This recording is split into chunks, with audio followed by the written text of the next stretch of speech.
Well, hey everyone. Welcome to another Toolbox Tech Talk.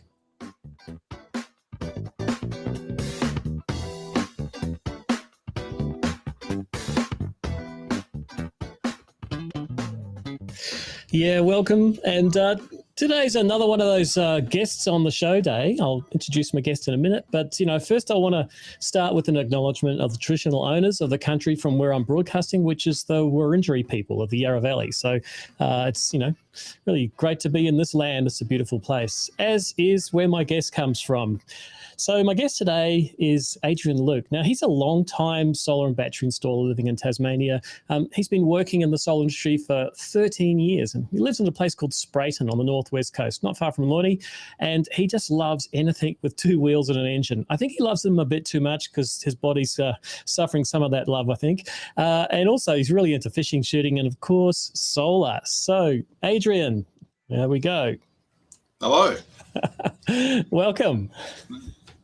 Yes, thanks for having me.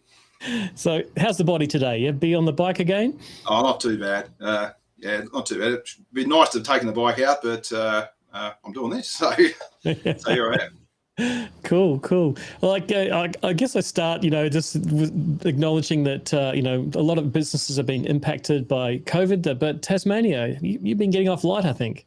So we had a little bit of a touch early on in the piece where we had to go into lockdown, but look, to be honest, we're surrounded by a moat.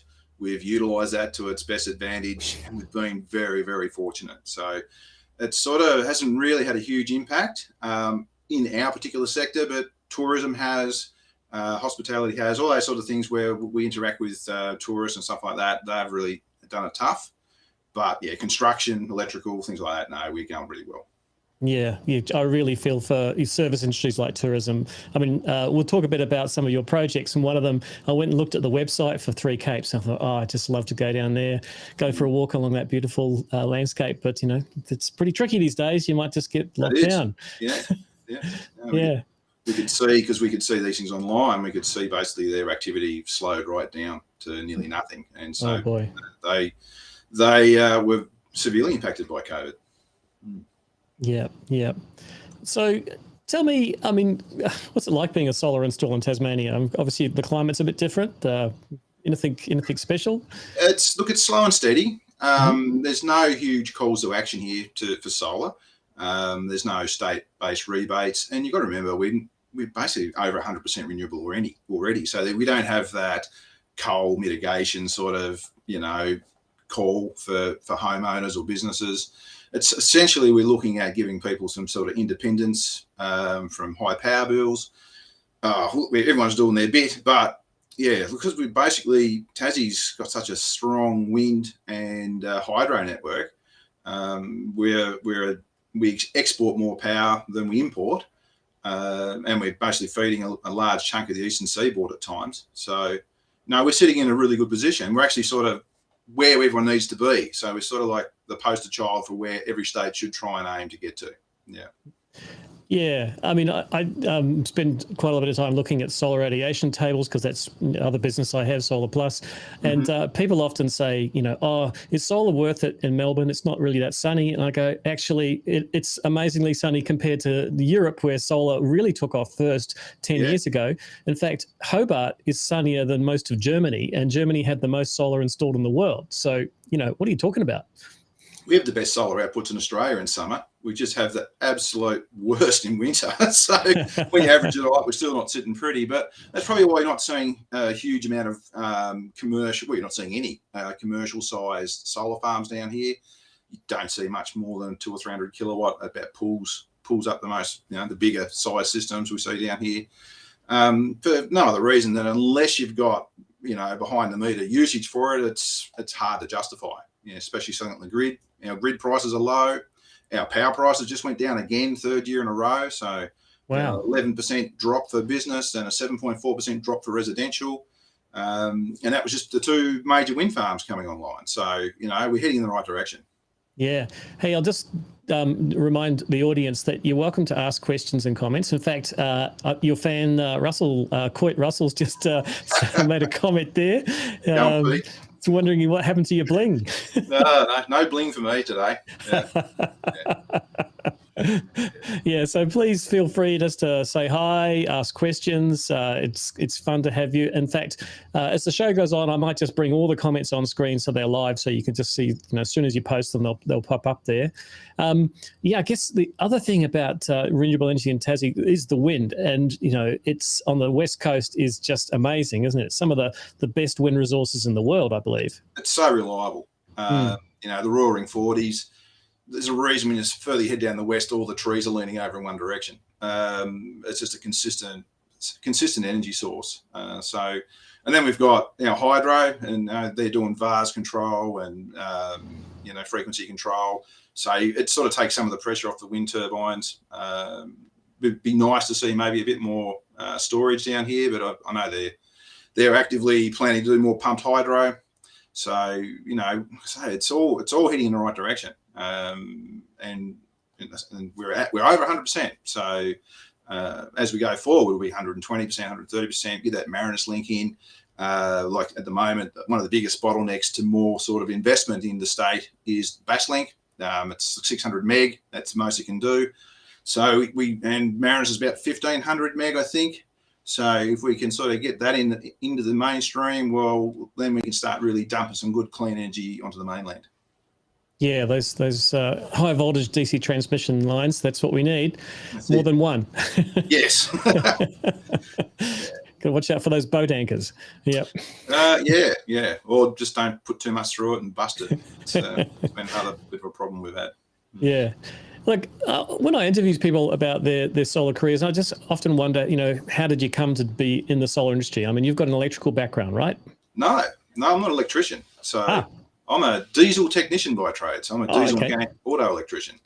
And I used to specialise in hydraulic design and manufacture and troubleshooting and things like that. And I sort of fell into the industry. I was working in the mining industry, doing some, working fairly remote places, doing some, never home much. And I thought, well, I think I just need to pull back a bit and just start working back from home. And I just wanted to find something to sell. And look, a couple of years beforehand, I saw some solar pumps, and I had a bit of a light bulb moment. I went, this is amazing, because like you're seeing solar pumps being driven by solar panels. It's like the pure expression of solar energy being put to work. You can actually see it. And so I got into that. And as part of picking up the dealership for that, I had to sell these things called grid connects. What are grid connects? Oh, yeah, I can sell those. Yeah, whatever. So we did our first Ag Fest, and I bought a heap of solar pumps for displays. And probably fortnight before Ag Fest coming around, I thought, you know what, I'll get one of these grid connects in, because I've been reading up on them. And if I sell it, I sell it. If I don't, I'll put it on the shed. Well, done 3 days of Ag Fest. I sold one solar pump and $320,000 worth of grid connects. So then the rest is history from that point on. So I did really just fall into it. Yeah, look, I remember solar pumping was actually a really big part of the market before Grid Connect took off, because it just made dollars and cents. It was straight away a winner. Yeah, we can pump water and collect the energy from where we need to. So I say you won't get a better expression of solar at work than pumping and moving water. Yeah, I actually had someone ask me the other day, what size battery system do I need for a solar pump? And I said, well, you don't need one. the direct drive, it's just solar and a VSD basically, and off you go. Exactly. And if you've got a bit of a hill, fill the tank. Yep. And run back. It doesn't get much easier than that. Yeah, your tank is your battery after all, because it's stored energy at a height. So yeah, you don't need to pump it again.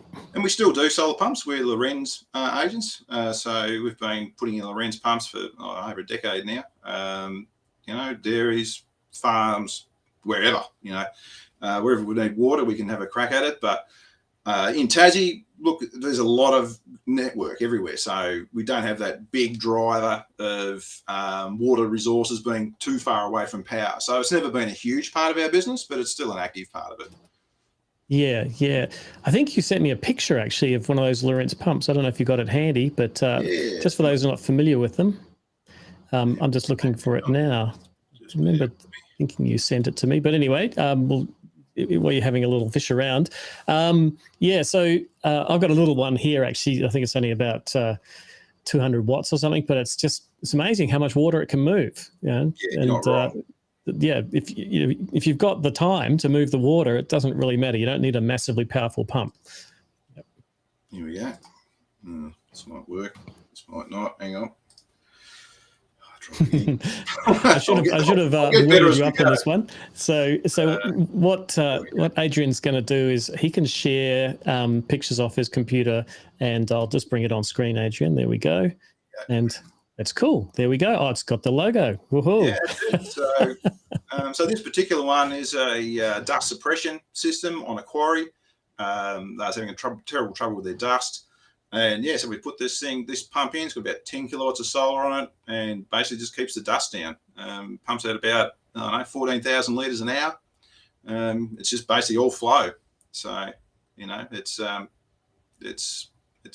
for a solution for their problem. I guess that's a lot of what our business does. Is it finds a solution for clients' problems, and hopefully renewable energy is part of that mix. Yeah, I mean, essentially, it's a maximum power point tracker with a VSD that controls a motor. So yeah, that's right. Brushless motors. It's and we've got some pumps out there, and they're well over 10 years old, and you've never had to go back to them. They just chug away. Sun comes up, they pump. Sun goes down, they stop, and it's not a bad. It's pretty simple.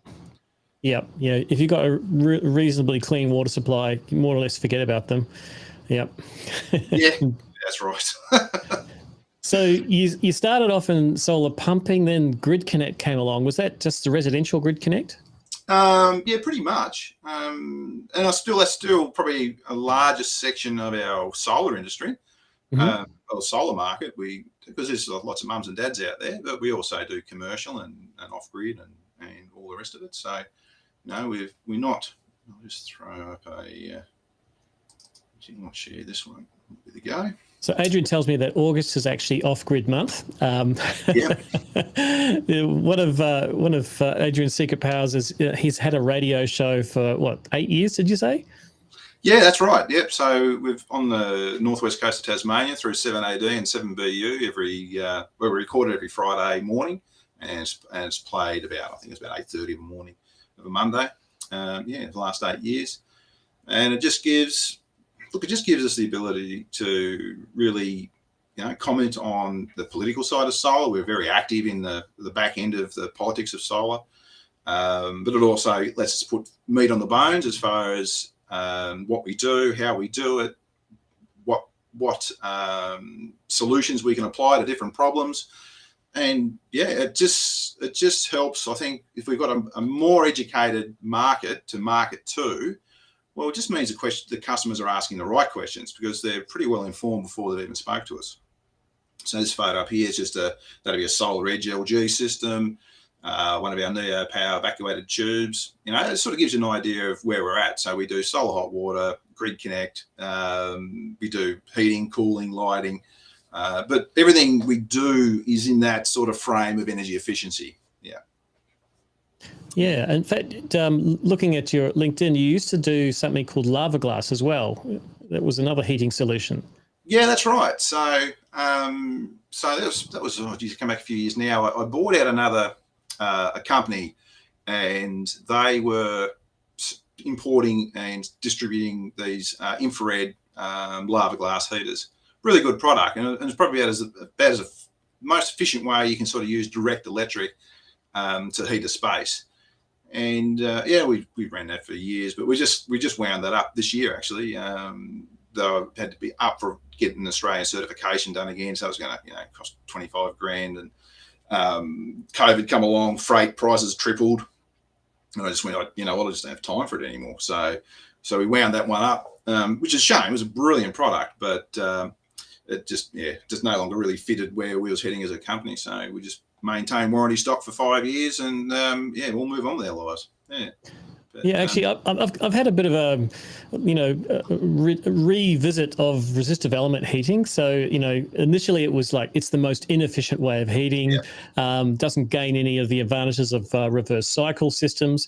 But when you start to get larger solar systems with plenty of surplus, actually the extra complexity of heat pumps and also the challenges of colder climates starts to make a resistive element look good again. And it's a great dump load because it doesn't really care what you give it. It'll heat a little bit or it'll heat a lot. So we've used that on some of our lithium off grids, just a lava heater, just to, as the lithium batteries come up to float, if you want to call it that. We just it'll pull a lava heater on and just keeps the batteries happy.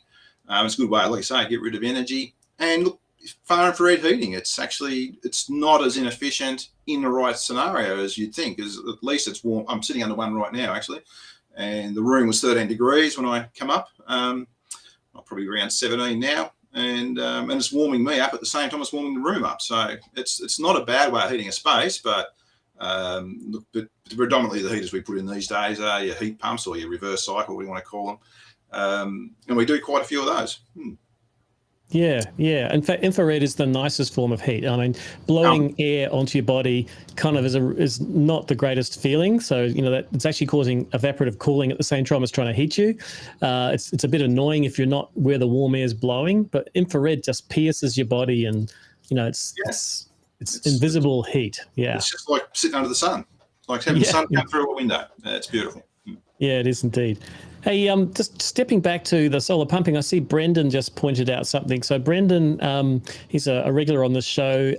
He said at a depth of 92 meters, his solar pump's a bit slow. Now, that's quite a deep pump. Yes, well, it is. But in saying that, like, we've got pumps that will lift up to 240 metre head. You just got to apply the right pump to the right job. Sometimes, you're overcoming head. Sometimes you're overcoming friction in pipes, whatever. But it all comes down to the design, really.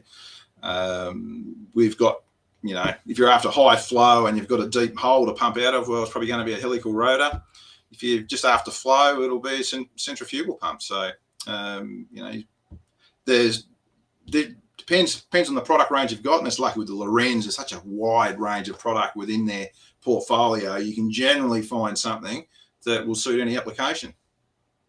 Yeah. I had a question the other day, what size pump do I need? And I go, well, it's like saying, what size house do you need? You've got to know all the criteria. I usually start with the yield, how much water is actually going to come out of that hole. There's no point putting a massive pump in that's sucking air all the time. The most common one as a farmer goes, I just need to fill a tank. And you go, well, what do you got coming out of it? What do you need? How many cattle? How many sheep? What do you want to do with it? And they go, no, I just want to fill the tank up. And you've got to have that conversation about, we need to turn it to a flow rate. So that's about, once again, that's just people not really understanding what they're actually after. So this is almost the same conversation you probably have with your customers who want an off-grid system, right? Yeah, well, the off-grid system, the process always starts with developing a load profile. We need some numbers. You just, off-grid is not something you can sell by moving boxes. It's actually it's a very intimate sort of exchange between the client and yourself, because you've got to know about their life, what they're after, how to turn that into raw data, so then we can start developing a system. And the load profile process is also like a contract between you and the client as well. So you're saying, well, from our conversations, you're saying you need, 20 kilowatt hours a day. You're going to use 8 kilowatt hours of a night. Your highest instantaneous loads are going to be 10 kilowatt or whatever. And then all of a sudden you've developed a system on that. And if your system doesn't meet those specifications, well, it's on you. But it also, with off-grids, and you'll be aware of this, we call it the magic pudding effect, where the system's going beautifully. It's doing exactly what it's designed to do. They're in at Harvey Norman, and then they see, I'll buy a heater, or I'll buy this double door fridge with ice maker. And then they're coming back saying, why is my generator on all the time? And then you can go back to your original load profile and say, well, you've changed your load profile, so now we need to change the system to suit. So that's the way the only way we do it. We get clients to say, I just want this, and I go, well, no, that's not how we do it. We need to develop a load profile. I like the simile, the magic pudding effect. In fact, maybe you get a little magic pudding with a cross through it and put a sticker on the system. Yeah. Yeah, look, but most customers like it. Most customers like off-grid. They actually become more in tune with what they consume. Up until that point, it's just, if they've been living on grid, they just turn stuff on, stuff happens, and then they get a bill every 90 days, and then they're not happy. But she's a completely different kettle of fish if they're sitting in the dark eating cold beans because your off-grid system's let them down. So in keeping that in mind, I'm a great believer in keeping off-grids very simple. So most of them off-grid are DC coupled. Yeah. Right. Now, actually, speaking of off-grid, I know that you've done some sort of systems that we're going to have a look at. Now, there's a question actually in the comments from probably a friend of yours, Coit. Yeah, and he's talking about this system, which you might have a few pictures of, this tiny, in speech marks, off-grid system for a bloke from Adelaide. Now, I think we know who that is. Yes, we do. Yeah, that's Mr. Simon Hackett. Lovely guy. Yep. So there you go. So there's a battery room using 28 of his red flow batteries. Go really well, very stable, very tame battery to work with. I've really enjoyed sort of actually having a play with these. And look, I could be wrong, but I think as electric vehicles really hit the next gear in production, so all the major manufacturers now are heading in that direction, I think lithium's going to be harder to source or harder to justify perhaps for stationary batteries, and we'll see. It may not be red flow, but it could be, different sorts of storage technologies that'll sort of flow in to fill the void. But look, they don't catch fire. They're, like I say, very tame, work perfectly in most environments. And it'd be interesting to see where they go over time. Yeah. Maybe for those who are not familiar with what a flow battery is, do you want to kind of give a thumbnail sketch? Well, if you're familiar with electroplating, so basically when we charge a battery up, we're laying down layers of zinc on the anodes, and it builds the layers up, and then we discharge and we're stripping them back off. One of the downsides with the flow batteries is every 10 days they've got to do a cycle down where they strip all the material off the plates and start again. So they don't work well with, say, just one single battery. You need at least two, I think. So one can hold the load while the other one's doing its cleanup cycle, I guess. In this particular case, we've got 28, so there's plenty of opportunity here to cycle one down and get ready to go again. Yeah, I've got a couple that Simon Hackett organised for my lab too, and I must admit they're a little bit challenging technically at first to get to know how to operate them. But and Simon was incredibly helpful, explaining the programming requirements, etc. They really do work wonderfully with Victron. So Victron seems to be the magic solution to getting the best out of their batteries. But I like to refer to them as a battery manufacturing plant, because actually they're making themselves, up to every 10 days, and then cleaning themselves up and starting all over again. It's a bit different than just discharging and recharging. They're actually completely reforming themselves from scratch. Wow. So you don't get that wear and tear factor that you do with other chemistries. So hence they have 100% capacity at end of life, which is actually not end of life. It's just time to refresh the zinc bromine solution. And look, you could charge that battery up, turn it off, and come back in 10 years' time, kick it back in the guts, and she'll be charged still. So there's no loss of charge. And look, I think ultimately, yes, they're a little bit dearer as compared to lithium right now. But when you look at what we'll call it end of life, it's at end of their life, they go back. They can basically give you about 1/3 of the capital cost as a refund, rejuvenate the zinc bromide solution, don't replace the pumps, put a new brain box in it, and send it back to work. So it's not like, say, lithium, where really at this present point in time, at the end of life of lithium is a little bit tricky because we just don't have the back end support there to be able to recycle it properly. Yeah. I mean, people often say, what's the best battery, Glenn? I say, well, it's what your motivation is and what the application is. And there's not a lot of batteries that you can honestly on your heart say, this is a green product. End of life, we can dispose of it safely. Or in the case of Redflow, refresh it. So basically it's like grandfather's axe. You can have 3 new heads and 4 new handles. It's still grandfather's axe, but every part of it is replaceable, repairable, or cleanable, like the zinc bromine solution. So yeah, it's really a lifetime battery. And going forward, that's how we now start to need to think about everything. As a consumer, we can buy something that's half the price but only lasts us half the time, or we can buy stuff that's dearer but you can hand to your kids. And it doesn't really fit the capitalist bent of selling the same thing over and over again to make the most money. But at some point in time, we'll have to depart from that way of thinking and start thinking generationally, not just from quarter to quarter. Cool. All right, just take that picture off. Maybe we'll talk a bit about one of those, the Three Capes project. You might have a picture of that handy. So Adrian's done some kind of amazing, I don't know, did the architect win an award for that building? It looks just incredible. And also the location was awfully challenging, I believe, certainly from an installer's point of view. Very remote. It was about a 3.5-hour drive to the staging point.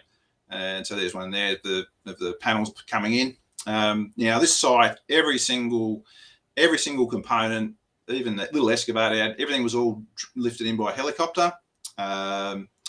So you probably got the better photos there, Glenn, of the some of the scenery. But so every single part of this job, and there's 2 sites. Everything was all brought in by helicopter. Started off with just guys living in Bondor huts, and eventually we just kept on building. We done all the electrical for this, did all the off-grid.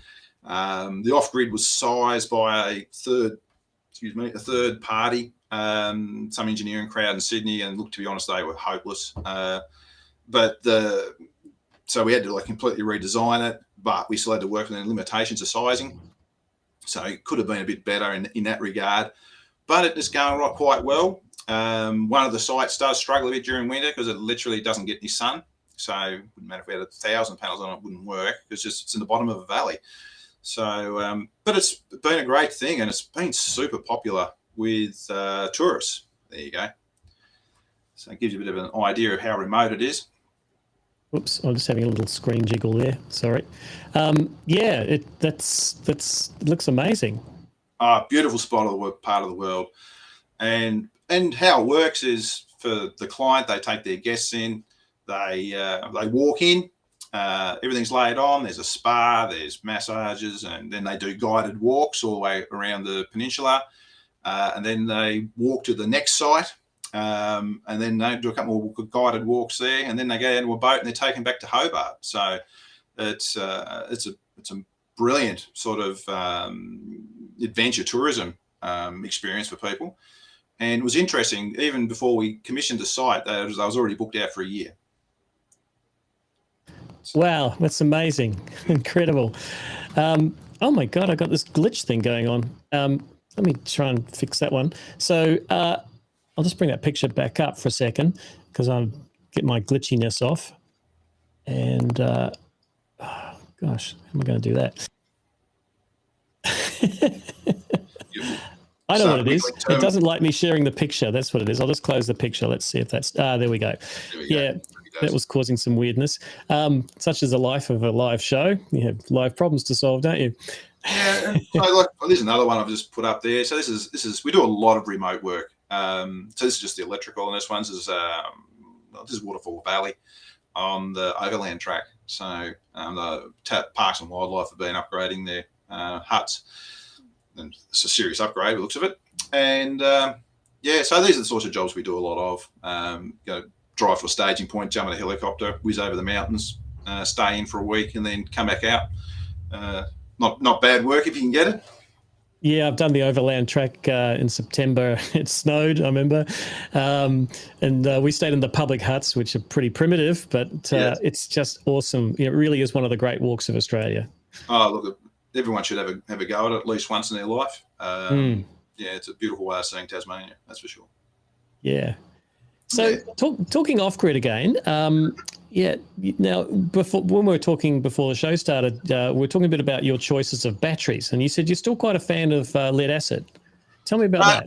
Yeah, so we use a lot of sun gel batteries. So actually nearly all our jobs are sun gel. And the main reason for that is we know it works. Okay, lead does have some operational limitations, especially as the voltage gets down. But we're pulling out off-grids now that are over 20 years old, and the batteries are only just starting to, fail.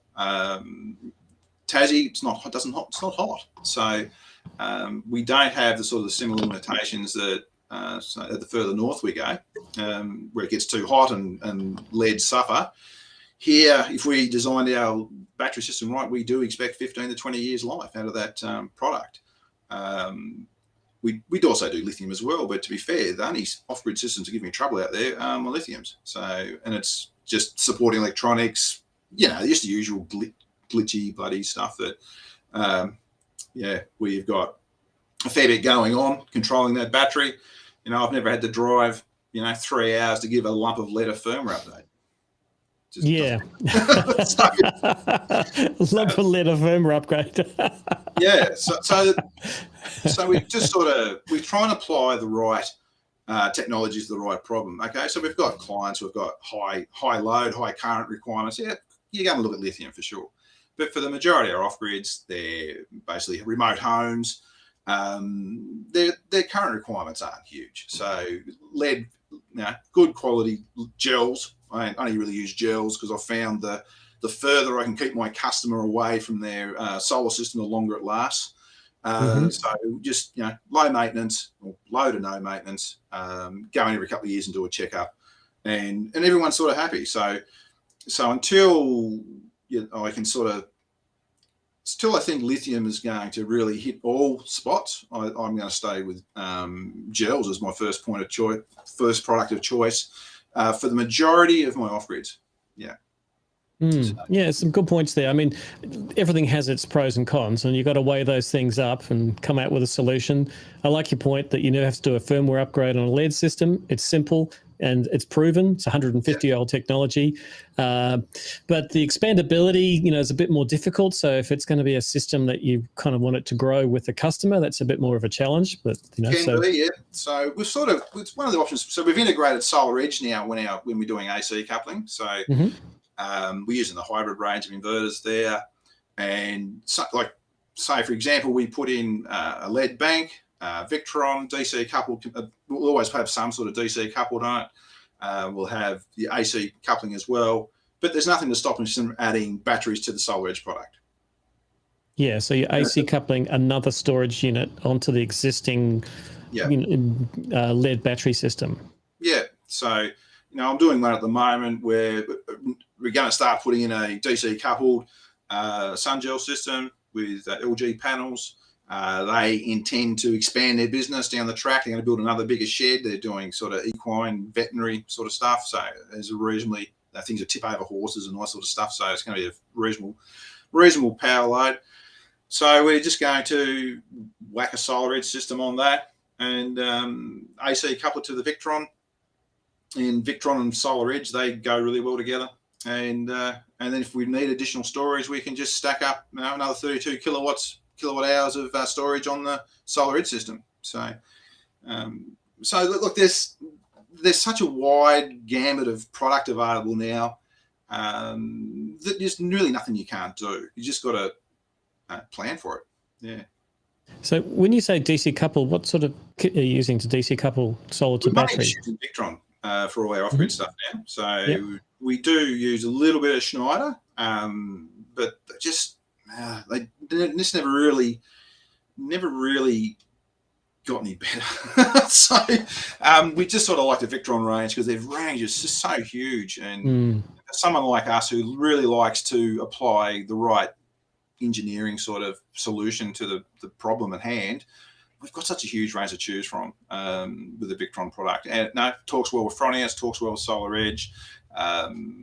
They've got the new RS 450-100 charge controllers, built-in earth alarm.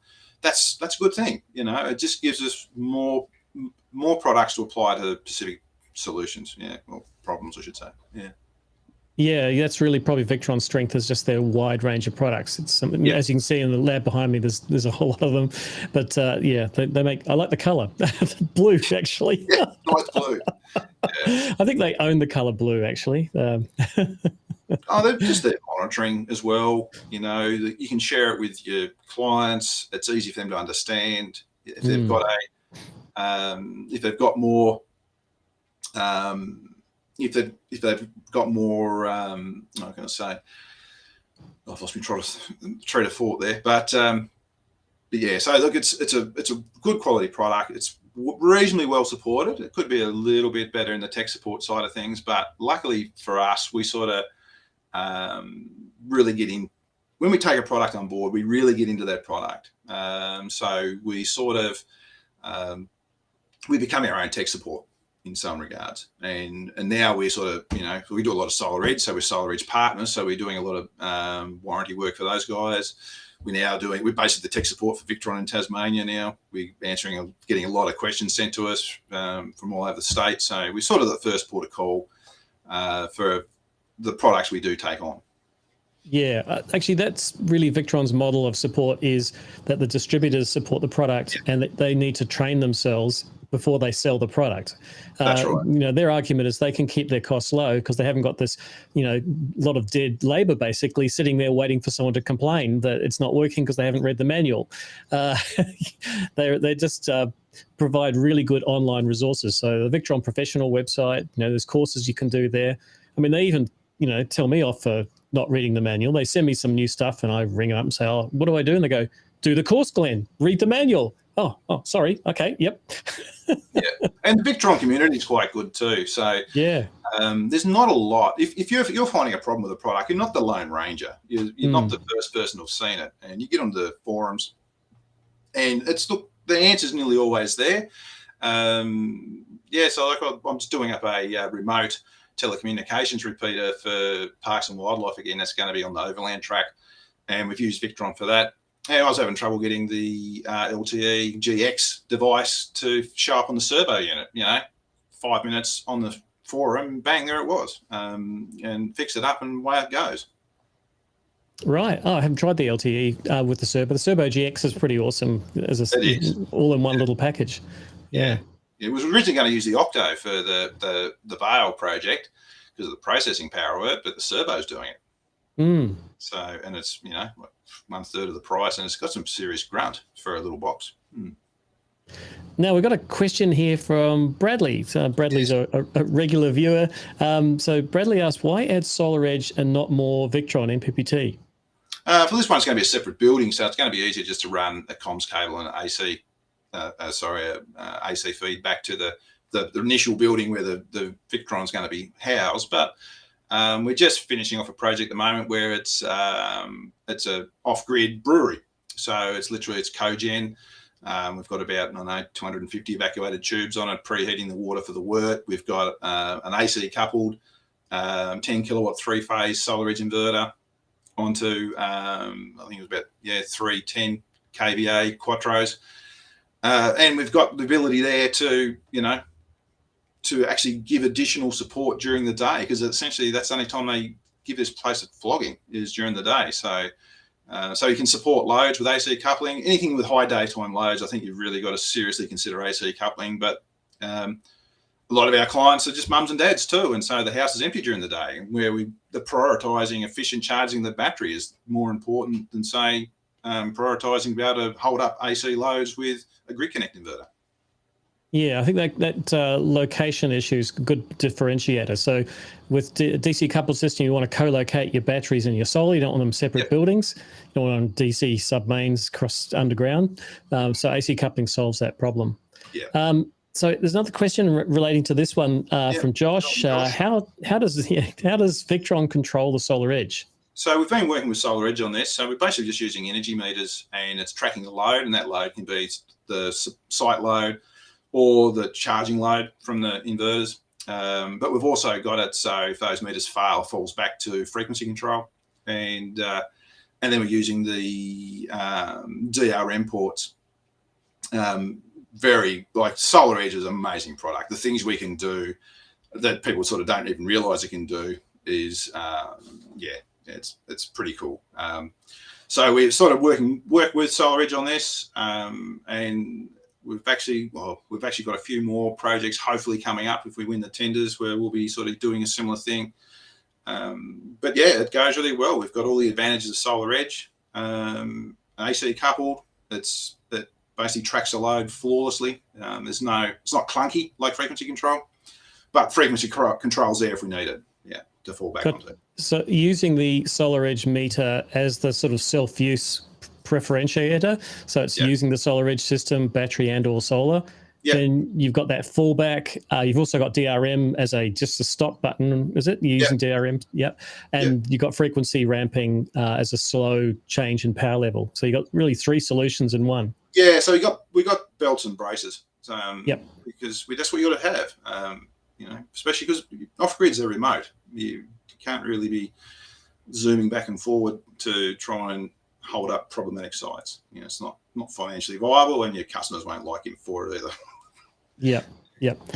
Hey, I might just bring in the chat now. So we're getting a few people asking some questions. So I'll just throw it up on the side there. So anyone who asks a question is going to come straight on screen. So feel free to start interacting with us a bit. But let's move a little bit to kind of more the political side of things. So every state has its challenges to do with inspection, regulation. What about Tasmania? What are the obstacles for the uptake of solar in Tasmania? Not a lot. So we've got a very, very strong network. So we've got multiple energy sources all across the state, and we've got some big energy sources. So our grid bias nature is fairly robust. Yes, we do get voltage rise issues, but they're generally more localized. So they're more localized to a lot of solar, perhaps on one transformer, or maybe more rural where they've got a lot of houses on one transformer, and the guys at the end of the line, they're struggling a bit, and the ones at the front of the line are sitting on a high voltage before you've even started. So it's not too big a deal, and we don't have a lot of problems. So and it sort of reflects in the application sort of standards we have here. So we can still use 10 kilowatt inverters on our applications. The network will look at where we want to put that solar, and they might come back with a 5 kilowatt export limit. But at 80% of the time, let it rip.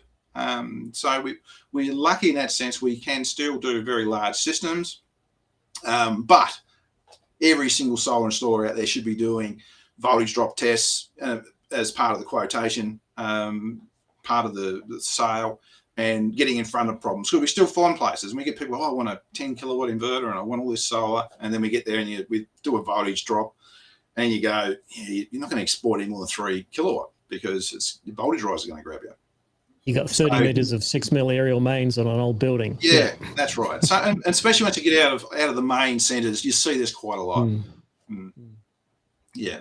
Now sort of we've got 100% inspections down here on solar, which is, look, it's probably the best thing ever. Like, we have CEC, we sort of basically kept them out of the state as best we can, because they help no one.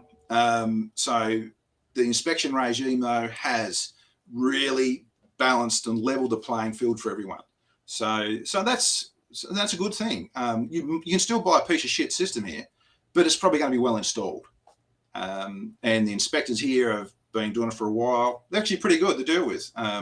You get the odd personality clash with the inspector or a difference of opinion, but look, in reality, they're here to help. They're here to make people better installers. And if you're operating in an environment where there's very little inspection, what happens there is you could make the same mistake 30 times before you actually get pulled up on it. Whereas here, you might make a mistake once or twice before, in that time frame of the time you first made that mistake and it got inspected and pulled up. So you have plenty of opportunity to change the way you install and make sure you're sticking within the standards. Yeah, I mean, that second pair of eyes is essentially about safety, and then it's compliance.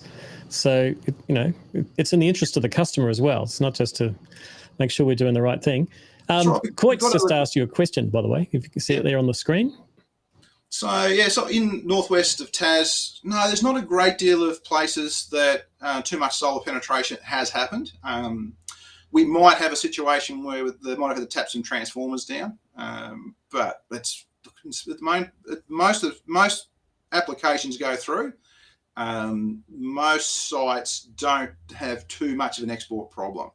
And even if the inverter does pull the production back a bit, it's generally not, you might sell someone a 10 kilowatt inverter, and in the middle of summer it might peak at 8 because the grid can't handle any more. But in winter, because we've got everyone's loads here are heating loads. That's our big loads in winter. So our solar production's down, but our local loads are up, and basically the grid will just suck everything off the roof. Yeah. Yeah, that's a good way of looking at it. I'm impressed that you can still get 10 kilowatt systems on a single phase approved. That seems to be diminishing in my area. It's down to about 5 now. Well, look, it was really good. So Tas Networks formed a board called the Power Quality Board, and I was lucky enough to be invited on that. And it's one of the first questions I asked was, how much trouble are you having with solar? And they went, well, not much really. I said, well, what's the need to change? And they said, well, there's probably not. I said, well, let's just keep it going until there is a problem.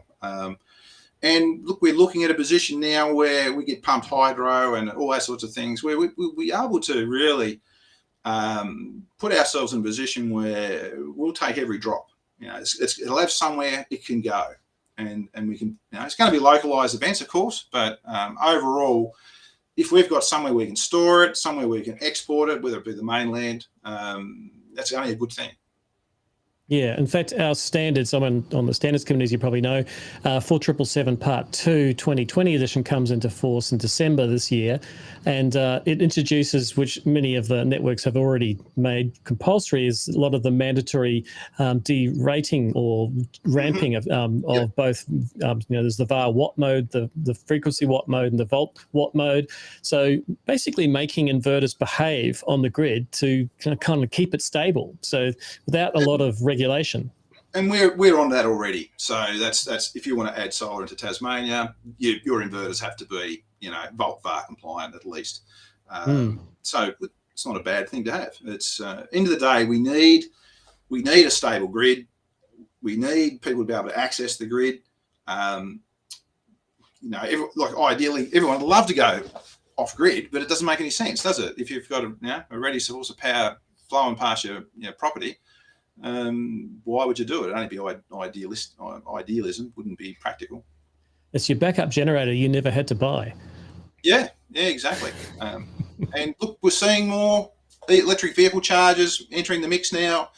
Electric vehicles will completely change the way the grid profile works on the grid, where off-peak and peak periods are going to change once we start seeing more electric vehicles enter the spectrum. Well, since August is off-grid month, got another one for you. So I'm interested in how you approach a customer when they're saying, we're moving off-grid and we want you to design a system. Now, you started off by saying it's all about a load profile. Mm-hmm. Do you send them a load sheet? Do you talk to them? Do you give them some dollar values? We send them a load sheet. We might sit down and help fill it in with them. We just need some data so we can start doing some calculations. But we also talk about what they want to achieve, how they want to live, because a lot of times they're moving from a place that's connected to the grid to a place that's not connected to the grid. And some people just go, well, I just want to live how I used to live. But other people go, no, I want to lower my loads. I want to live in tune with the seasons. So everyone's different. So I think that's the main reason why everyone should be doing a load profile, because every single client is different. You can talk to 3 different families or 3 different clients, and they might have the same amount of kids. They might have the same amount of roof space or whatever. But each one of those clients could end up with a completely different solution to their particular problem. Yeah. I often say I try to halve what their estimated energy use is going to be just through energy efficiency. Find better appliances. Don't just take the old rubbish that you've been using for years and try and take that off grid with you. And we help with that too.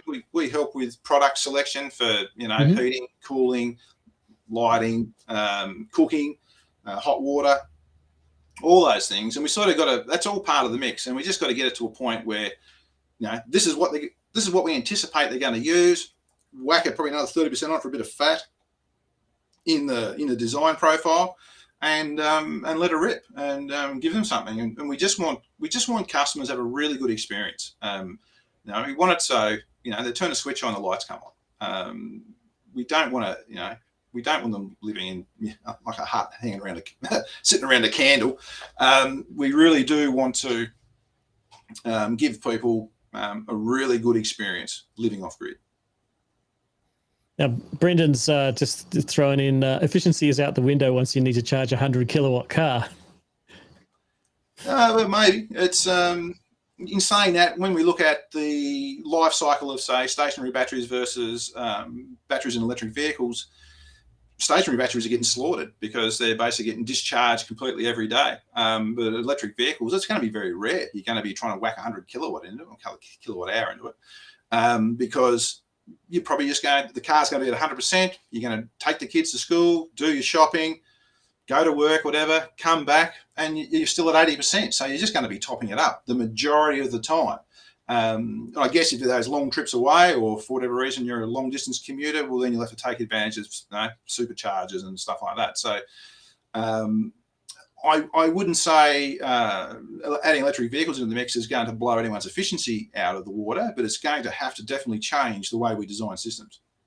Yeah, I mean, 100 kilowatt hours of battery power in a car is probably about 700 or 800 kilometres of range. That's a long way to drive.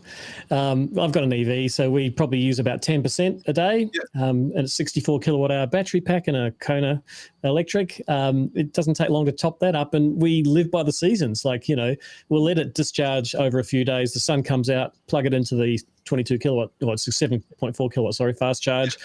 And it's back to normal again. So really, you just, like you said, you teach the customer to live by the seasons or by the sun, and use energy when it's abundant and ease off when it's not. And you can also see this, that stationary battery costs have been slowly rising, whereas electric vehicle battery costs have been slowly falling because they're lasting longer in vehicles, because they're literally not getting slaughtered every day. And so that's also going to guide the way the market goes in the going forward. I think there's going to be a big market for second life electric vehicle batteries too, because vehicles might have an 8-year warranty. The battery might be down to 80% of its original capacity, but it's still got 80% left. It's just not as useful from a range point of view. And so I think we'll see, there's already a company in Melbourne doing it called Re-Electrify that kind of takes batteries and gives them a second life. Yeah, so Josh, it's a commodity. Energy storage, it's all a commodity. It's all got a dollar value. So eventually the market will dictate which way it wants to go. Yeah. And thanks, Josh. Josh just made the comment because Josh is quite a very experienced off-grid installer. Biggest problem we see with off-grid is no load assessment. Yep. No load profile has been done. Do not understand the depth of discharge isn't all the battery. So, you're trying to, if you think you've got a battery that's got, 50 kilowatt hours of capacity and it's a lead acid battery, well, you're not going to get 50 kilowatt hours out of it. No, that's right. And the 25 kilowatt hours might be where you're at, but the battery, as it gets closer to that 25 kilowatt hour, is going to perform worse because the voltage is dipping. So, that's, you've got to apply the right product to the right problem. So that's probably said that a few times today already, but LEDs work really well in Tassie for the majority of our clients. And that just works and works and works. So our oldest off-grid systems are 13 years old, and they're still chugging away. Yep. Look, I replaced a LED system that was older than the owners of the house. Well cared for. It was actually flooded, and it was well cared for. Lasted a very, very long time, but that's unusual that people look after it. But the other thing about lead is it's actually one of the most recycled products by weight on the planet. I mean, I had a friend who said to me, "I've got these old lead acid batteries. What shall I do with them? How do I get rid of them?" And I said, "Well, someone will come and pay you money to take them away." What? Reasonable money too. That's right. I think it's 20 cents a kilo or something at the moment. So that adds up. Yep, but I mean, so we've done trade shows where people have come up and goes, "Oh, I'm going off grid. I want a 5 kilowatt off grid." And you go, "What? What size camper van have you got? Solar, you want 5 kilowatt hour storage, or you want 5 kilowatt of inverter capacity?" And I go, "That's not how it works." "Oh, but I've got 5 other quotes here for a 5 kilowatt off grid." I'm going, Jesus Christ. But that's what we're up against. Box movers breaking into a sort of field of the trade that doesn't suit box movers. It actually suits industry professionals. And it's not a bad niche to sort of move into, because, you get to either fall or rise on your own sword a bit, really. If you're not doing a good job at off-grid, you won't last long in an off-grid market long. Yeah. I have to say there's like 3 ways that you can sell an off-grid system. Design it properly. That's the best way. Have it a certain amount of energy available on a daily basis, and it's up to the customer to choose the right amount, and they might get it wrong. And then they have a budget, and that's the worst one, because the budget's generally not enough. And so they get something that's going to just be disappointment from day one. So for us, we only do option 1. If they want us to do option 2 or 3, we're not the company for them. We only want, look, anytime your customer has a negative experience, it's a negative outcome for your company, for your reputation. And I live on an island. Bad news travels fast. So, stick to your guns. All those guys out there who get under pressure to, cut the guts out of their quote because some box movers quoted some generic thing. Stick to your guns. Let the sale go, because it's not going. There's no possible positive outcome through the whole life. And off grid, as you know, Glenn, it's a product lifetime commitment with the client. You're there. It's literally you're there for your client for the life of the product. Every day of the year, including Christmas Day. Yeah, exactly. What do things always bust on public holidays? I do not know that, but so quite often you get a call and we've got to go and go sort them out, because at the end of the day, they're your client. The product you've supplied them is basically the linchpin for them living a comfortable life. So it's not something you can just sell, move on and forget and move on to the next sale. You've literally got a lifetime commitment with that client.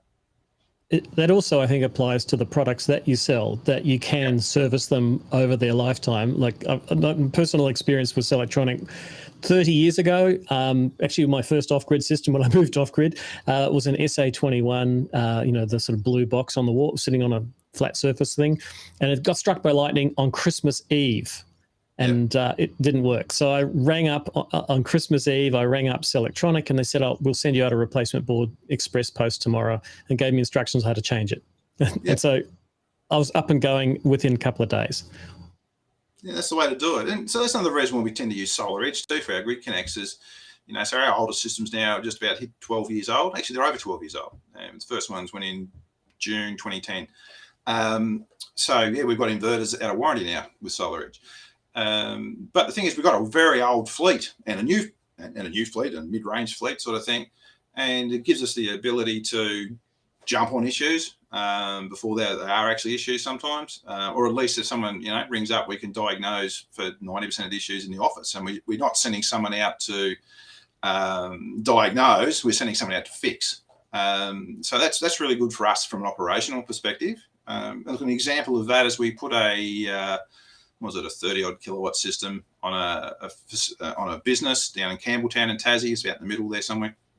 And we had a ground fault alert come through. I had a look at it and I went, wow, it's just come out of nowhere. And I could see it was drying off and then coming right. And I could see one panel was down a little bit. And this is on some LG 315s. I went, I think it's got a busted panel. So we rang the site.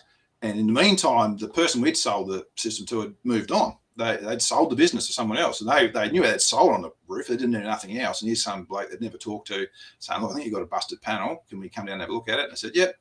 Chucked the panel in the van, went down there. Yep, sure enough, there was a busted panel. Someone had thrown a rock on the roof and changed it out. And so that client was absolutely amazed at that level of service. It wasn't that hard.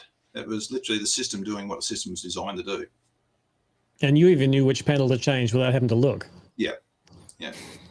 So, look, if you've sort of used a product for such a long time and you're so involved with it, you can actually make really good logical deductions of what you expect to see on site just by the data that's in front of you. Yeah. Hey, cool.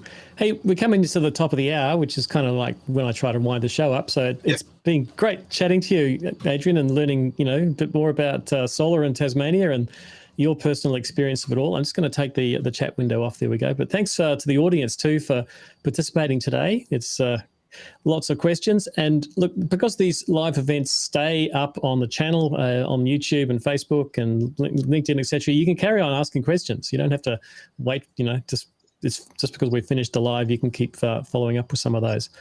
But thanks very much, Adrian. No, thanks for having me. It's been great. And back to your nice 18-degree office.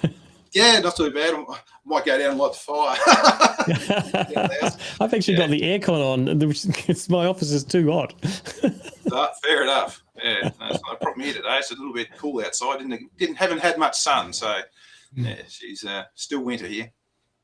Cool. All right. Well, I'll say farewell, send you off to the green room, and do my outro. Okay. Okay. Cheers. Yeah. Yep. Well, that was great chatting to Adrian there, and thanks everyone once again. This is the beginning of a series actually of interviewing kind of key people from different states and territories in the solar and battery industry around Australia. So Adrian was the first, but next week we've got, I'm just trying to remember,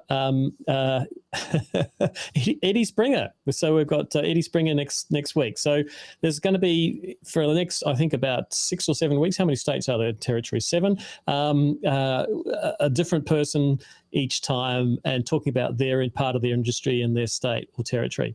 Anyway, thanks everyone, and we're out. Oh yeah, don't forget to do the like and subscribe thing. Kind of helps the channel. See ya.